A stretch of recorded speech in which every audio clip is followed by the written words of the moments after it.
Hi everyone. Hello. How's it going? Hi guys, how are we doing? Yeah, good, thanks. Let's make sure we've got okay, I can see all four of you now. Fantastic. Nice one. Yeah. Turn that up. Great. Is So that that clear? worked out surprisingly easily, actually. I definitely didn't think that was going to work, but yeah, nice. Last week, or the week before last, I spoke to Gavin from Tiny Rebel, and none of it worked. So I just fully expected this to all fuck up as well. So thanks for bearing with the last minute. Right, so I'll quickly introduce you guys, and then we can get chatting. So we've got Rob and Dave from Lowtide, and then we've also got Alex from C84. And Alex is the brewer. Well, they can always tell you a little bit about themselves when we get into it. So I thought we'd speak to Rob and Dave first, hear a little bit about Lowtide, and then when we sort of speak about the collaborations and stuff, then we can talk to Alex and hear a bit from you about what it was like to work with them, and a little bit about the beer, and also all the stuff you've got going on at C84 as well. Yeah, let's kick off with Lowtide. So it's been a pretty eventful 6 months, year for you guys. Like, talk us through. Yeah. I don't know when the official start actually is. What would you say, Rob? Probably June of last year? Yeah, something like that. Yeah. Right around that time. Right. Yeah. Yeah. Yeah, it's been exceptionally busy, and an exceptionally busy first full month of trading as well. Actually, we've been playing a bit of a catch up this month. I bet, yeah. It's a pretty mad time to launch a brewing company in the middle of a global pandemic. What else are you going to do sitting at home, hey?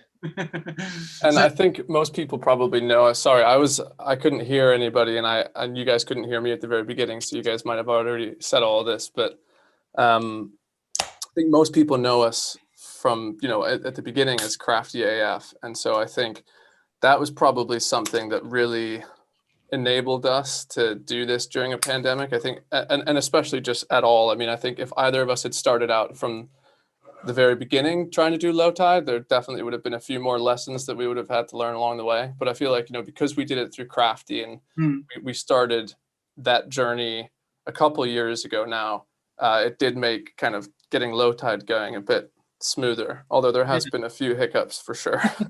I bet. So like with Crafty AF, you were importing beers, selling beers. So like, how did that then lead on to starting to brew beers? Well, we were kind of looking, as you said, and importing all of these different beers, and we were wanting to kind of, one thing we missed the most was 440ml cans, I think, as well. Like, we kind of felt that was really lacking in the industry. You kind of get the summer series and World Collab series kind of from big drop in the 440ml category, but aside from that, there's not many others out there, and we wanted to try and really go for super different and maybe beer styles that haven't been done before. Yeah. As well, which is definitely. That was kind of our main driver. So the first one you did was this one, wasn't it? The Dipletarian. Yeah. I don't know how you pronounce it. And so you hadn't seen anything. So that was the first one you did. Yeah. We kind of wanted to do something that was quite difficult to start with, I guess, and it's been slightly polarizing a little bit in terms of the bottle shops. You get those dipper purists, which kind of like they're kind of like, this isn't a dipper. So what classifies a dipper then? Well, we just basically smashed it full of malt and hops. Yeah, we basically thought of it as kind of like if we were to just brew a traditional IPA, from an alcohol-free perspective, what could we do to make it a double IPA without just increasing alcohol and kind of going that route, and we just ended up, like Rob said, putting more of everything into it. So. Nice. That seems the best way, and that's gone down pretty well. That was the first one, and then how did it come about? Like what? So, like, where did you guys don't brew it yourselves, do you? No, that's correct. So we developed a recipe, and then this is where C84 then kind of came in, and we ended up contract brewing through them. Oh, brilliant. Okay, so you have the ideas, and then you go to them, and then they make it a reality. Basically, yeah, we sort of chat through what we're wanting and the style that we're wanting, and sort of the hops that we're looking to put into these, and sort of developing it together through that. Amazing. And so why C84? maybe we can hear from Alex in a minute, because there's a bit of alcohol-free beers there, but why those guys in particular? I think from our perspective, I mean, it was obviously there are a few different people you can go to.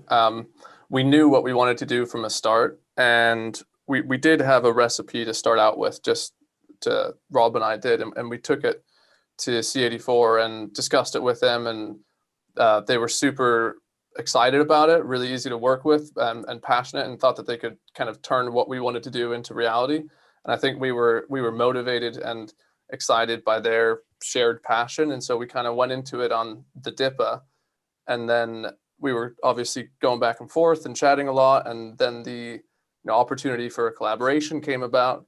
And so then since there, it's just kind of spiraled, and now we've got a great working relationship. Yeah. Oh, nice. So now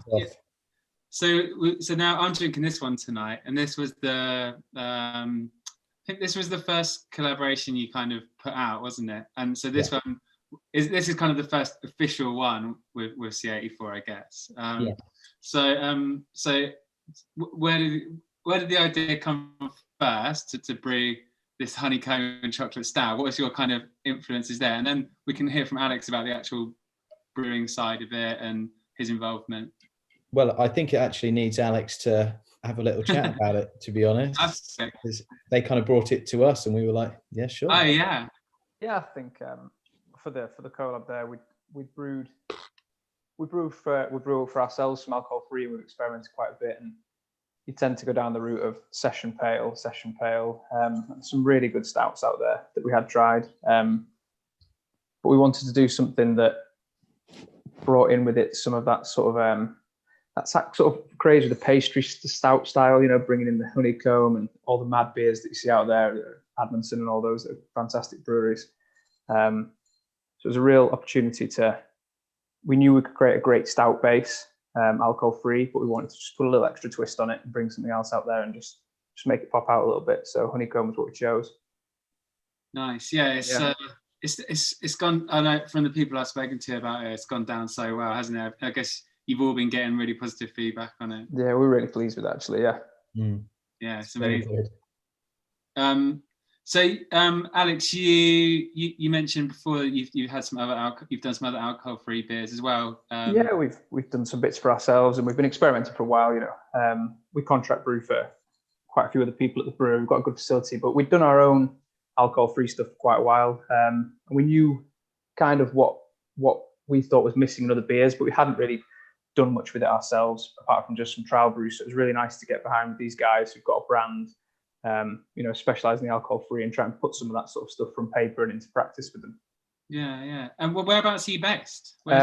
Just on the edge of the North Yorkshire Moors National Park. Okay, nice. Just outside Pickering, if anybody knows what that is.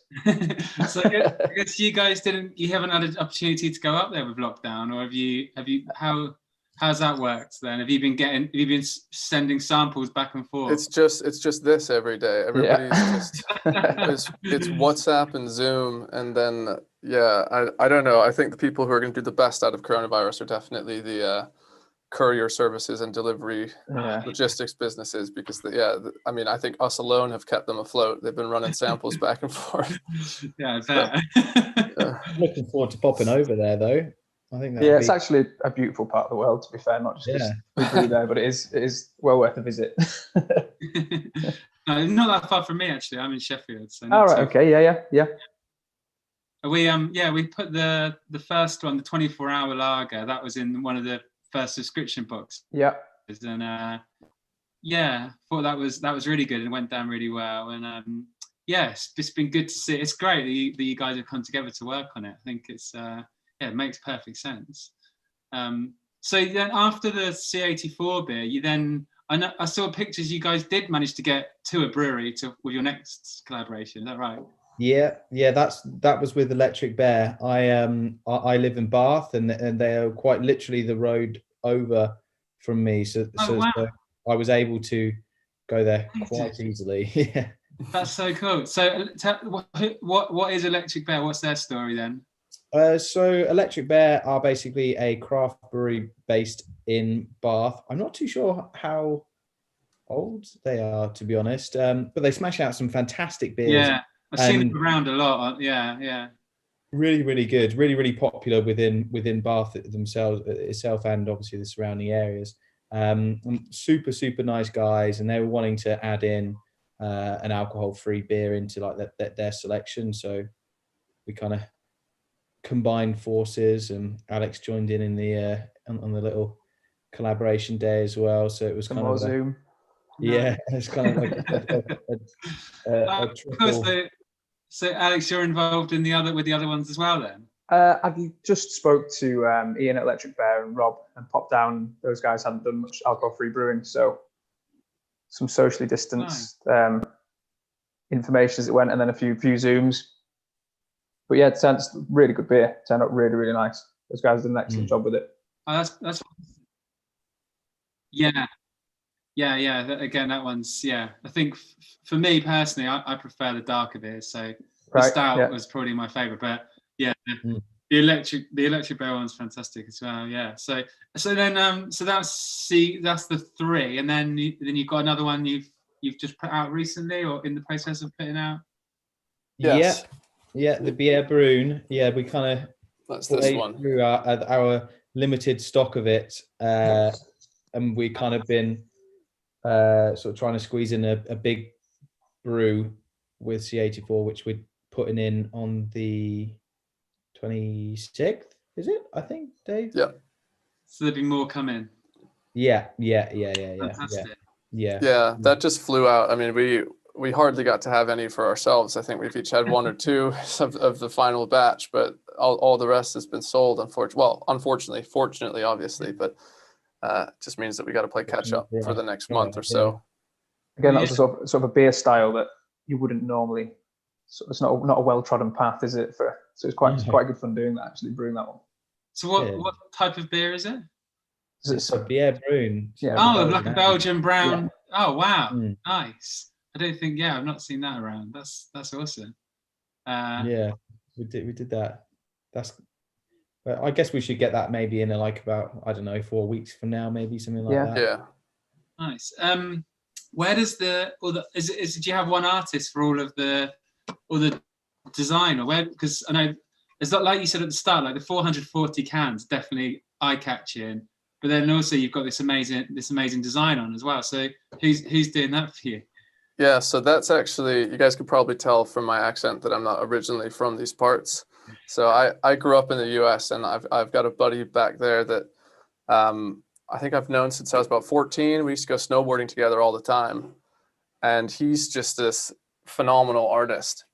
And I remember we went on a school trip out snowboarding, and the chaperone for the snowboard trip was also the art teacher at the school. And John, the guy who does all of our art for us, I mean, the teacher was just like, he was like the favorite kid. He could do anything he wanted and not get in trouble. And I was like, what's going on with this? And I hadn't really seen any of his pictures yet. And then they started showing them to us. I was like, whoa, these are sick. And so as we've gotten older, he's just continued to post more and keep drawing. And yeah, I mean, it was a no-brainer for us when we wanted to make a beer that we were going to use some of his art on the can. Yeah. So he's, just for clarity, his name's John Miles, and that's at John_Miles on Instagram. Yeah. Nice. Yeah, we'll keep a look at it. And yeah, they're so distinctive, and you got the names as well. are they all punts or? Trying to. So far, yeah. Well, there's nothing wrong with a pun. I like a pun. I think it's good. It works well. I think for us the art was super key for us, because like for me I really wanted to be on the shelves in bottle shops and stuff next to, you know, like Pomona Island or Pressure Drop or Left-Handed Giant, where they've got really cool and interesting artwork, and it just wouldn't look out of place. We didn't want to be kind of this sort of super polished, really crazily considered graphical label. We wanted to be more craft orientated. Really. I think it kind of suited perfectly. Yeah, I think it does, and I think, like you say, it wouldn't look out of place alongside those brands. It's really cool stuff. So what's next then? You've got, so you're rebrewing again, and then what do you see? Where do you see it going over 2021? You got any other ideas up your sleeves? Yeah, we have.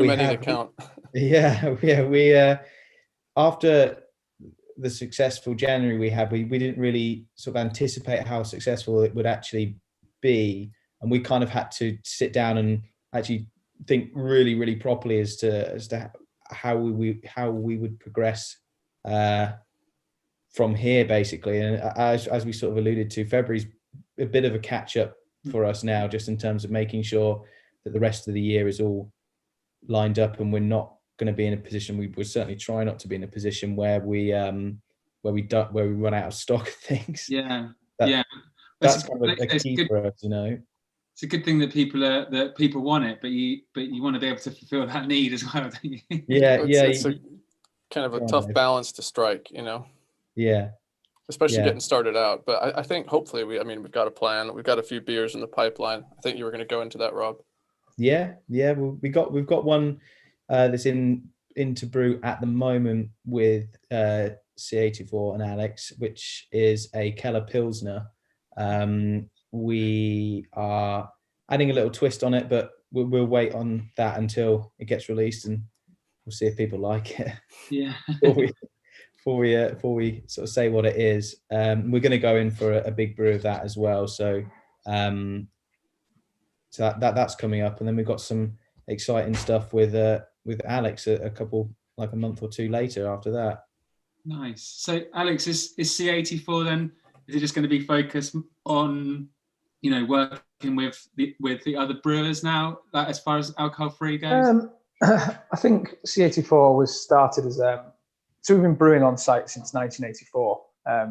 1984. Sorry. And we sort of been brewing traditional ales, and we needed to sort of reinvent the brand. So we rebranded as C84 about a year ago now. And the idea was that we were going to sort of do some of the more craft beers and try and move into that market, the alcohol-free, you know, the hop-forward ones. So it's great to work with people like Lowtide and other people that we've come across, and do some collaborations to try and get C84 out there. But you know, we make alcoholic beers as well. But as far as alcohol-free goes, you know, we've got a few in our line to sort of supplement what we've got in our core. But working with these guys is more than enough. So the collaborations there, I think, are what we're going to see going forward for alcohol-free for C84. Yeah, excellent. Yeah, and I think it's like you say, it's great. You can go onto your website and pick up your regular beers, and then see these alongside them and buy them as well. And then I bought it from your site, so I got a smaller can, unfortunately. See, we made the sort of semi-conscious decision to go with 330s for all of our project beers, and our core range is going to be in 440s. The core range, we still haven't quite got exactly where we want yet to release, so it seems that all of our beers at the minute are in 330s, which is kind of like a bit of the opposite to what most people are going for, you know, churning out the 440s. So our side of that batch did go into our 330ml cans to try and keep a bit of similarity with our range there. Nice. Well, it's exciting, and sounds like you're doing really well as a team, and I know, the beers taste great, they look great, and good luck with everything in the future, guys. And I speak for everyone saying that we look forward to seeing what you've got next. We're super excited. Hopefully it'll just continue, you know. Nice one. So if people want to buy the beers now, I know we're putting the Electric Bear one in the next subscription box. But where can you get your beers from at the moment? You can get them from a number of online retailers at the moment. We've got, of course, Wise Bartender, as you know. We've also got Dry Drinker. We've got light drinks, low brews. Pretty much anywhere online that sells alcohol-free beers. Trying. There's a couple that are avoiding us, but we're getting there. Yeah. Oh, good for you. That's great. Yeah. Get in there as wide as possible, I think. Yeah, and we are stocked in a fair few regional, kind of local bottle shops and green grocers, some sort of organic, natural, vegan shops as well. But I would just encourage people to check out their neighborhood, and if we're not there, ask them to stock us. So speak to their local shop and Okay, yeah, definitely. Well, I've got a local offie down the road, which is really good. And they do they used to only do local, regular, relatively local stuff like Yorkshire. So I'm sure they can get it in there. I think I've seen that one. They've got a big table of alcohol-free beer, haven't they? It's called Craft and Berry. Okay. They're it's amazing. You go in there and they've only got beers from sort of 30-mile radius. So you might just fall out there, but I think you'd be all right. And it's so where would you consider yourself based? Or are you nomadic? I probably would say that. I mean, I'm Bath, Dave's Brighton. We brew in Yorkshire. Okay, so a bit of UK. Yeah, UK. I think I like nomadic more. Maybe we'll go with that. It sounds cool. Well, you're in, That's kind of why we called our beer a Pale of Two Cities, because it was done in technically two different cities. Yeah. Nice. Cool. Well, thank you very much, guys. I think we'll finish it there. And we'll look out for your beers in future. Thanks for coming on. I really appreciate it. Thanks for having us. Yeah, I really appreciate it. You're welcome. Cheers.